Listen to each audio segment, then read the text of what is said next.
Баршаңызға қайырлы күн достар. Еттің денсаулыққа пайдасы. Етті жақсы көрмейтін адам жоқ шығар сірә. Етке, сорпа бетке деп, етті аса сүйсініп жейтін қалыппыз. Десек те кейбіреулер етті қатты ұната бермейді. Тіпті кейбірі етті дұрыс қорыта алмай қиналады. Алайда еттің ағза үшін пайдасы шаш етектен екенін көпшілік біле бермейді. Оны ас ретінде ғана емес, шипа үшін де қабылдаған дұрыс. Ендеше еттің денсаулық үшін пайдалы тұстарын біле жүрейік. Сонымен қатар құрамы қоректік заттарға өте бай болғандықтан адамға күш-қуат береді. Сондықтан бүгінде жасы 40-тан асқан жандар, әсіресе әйелдер қауымы, мұны аптасына немесе айына бір рет тұтынғаны жөн. Өйткені ол ағзаны кальциймен байытады. Басқа төрттілікке қарағанда қойдың етінде А1, В12, В1 дәрумені мол. Қой етінің құрамында кальций мен фосфор көп болғандықтан жараның немесе ісіктің бетінің тез қайтуына көмектеседі. Ол үшін жаңа сойылған қой етін жұқалап тіліп алып, сол қара кесек етті жылы күйінше ісіп тұрған жерге немесе жараға таңып қою керек. Қойдың етіне қарағанда ешкінің еті ауыр болады екен, ал қойдың еті денедегі жылу мен әлі қуатты арттырады. Сонымен қатар денедегі желді басып, тәбетіңізді де ашады.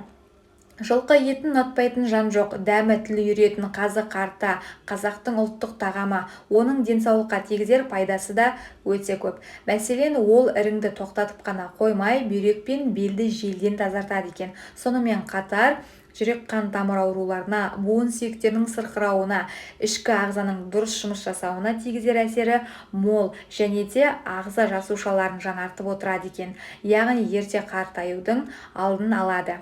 Сиырдың еті тез қорытылмайды және майлы болып келеді. Алайда ол бүйрек, бел мен бастан ұстаған суықты шығаруға көмектеседі. Жалпы мал атаулының бәрі жасына қарай семіреді. Сондықтан жасы үлкейген сайын етінің майлылығы да арта түседі. Сиыр етінің майында қаныққан май қышқылдары басым.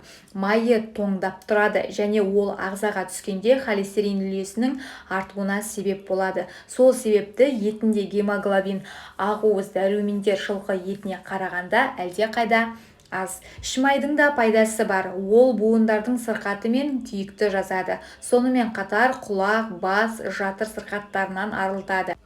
Әлсіреген, шаршаған, қуаты мен қаны әлсіз қарттар мен балаларға іштерін тазартуға, желді шығаруға пайдалы. Сондықтан анда-санда ағза жағдайына қарай май жеп тұрған дұрыс. Сонда адамның ішкі қызуы артып, ағзасы тазарып, дене күші кемімей сергек жүреді. Сүрленген майдың да шипасы өте көп. Ол ақылынан адасқан, есінен танған адамдарға көмектеседі және жарақаттың жазылуына да жақсы әсер етеді. Ал шыжғырылған, яғни күйдірілген май ойды өткірлейді, зейінді арттырады, денеге жылу мен күш-қуат береді. Сүйектің майы, яғни жіліктің майы желді қуып, адамды қуаттандырады. Ал тауықтың еті жарақат алған кезде пайдалы. Ағзаға жеңіл әрі ерте сауығып кетуге әсері бар. Мамандар еттің өте пайдалы тағам екенін, алайда оны шамадан тыс артық жеудің зиян келтіру мүмкіндігін еске салады. Жалпы жеңіл дене еңбегімен шұғылданатын ересек адамдарға күніне 150-200 грамм ет жеу жеткілікті. Еттің құрамындағы дәрумендер негізінен қайнатылған кезде сорпаға шығады. Сондықтан етті көбінше қуырып емес, қайнатып, сорпалатып ішкен анағұрлым пайдалы екен. Етті көп жеу ағзада экстративті заттарды, атап айтқанда несеп қышқылын құрайтын пурин негіздерін, сондай-ақ азотты метаболизмнің түпкі өнімдерін көбейтіп, ауыртпалық түсіреді. Жалпы еттің тағамдық құндылығы өте жоғары және адамға қажетті өнімнің бірі болып табылады. Әсіресе оның ішектері дәрумендерге бай. Адам ет арқылы барлық қажетті минералды заттарды алады.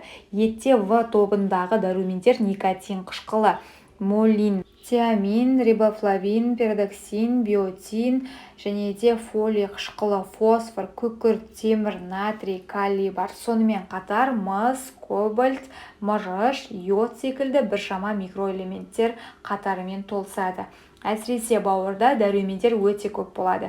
Мысалы үшін А, В дәрумені, тиамин, никотин, аскорбин қышқылы, ал бүйректе А және В дәрумені мол. Етіміз көп болсын ағайын. Келесі видеода жүздескенше аман сау болыңыздар.